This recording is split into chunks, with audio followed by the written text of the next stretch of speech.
ঘর থেকে বেরোতেই মাকে দেখতে পেলাম সোনুকে খাওয়াচ্ছে, কিন্তু সোনু বদমাশি করছে। তবে যাই হোক, রান্নাঘরের দিকে এসে দেখতে পেলাম অনু লুচি তৈরি করবে, মা আলু ভাজছে। এদিকে আগেই সিমুয়ের পায়েস আর ক্ষীর করে রাখা হয়েছিল, আর এত সব কিছুর আয়োজন করা হয়েছে এই বুড়ো জামাইয়ের জন্যে।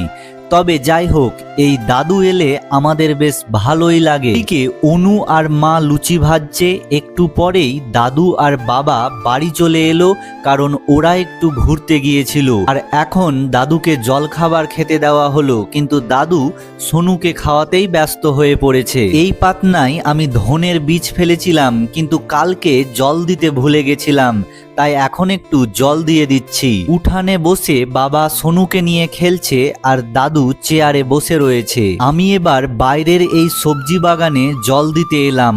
তারপর বাড়ির দিকে আসতেই দেখতে পেলাম দাদু দুপুরের খাবার খাচ্ছে, কারণ দাদু আজকেই বাড়ি চলে যাবে।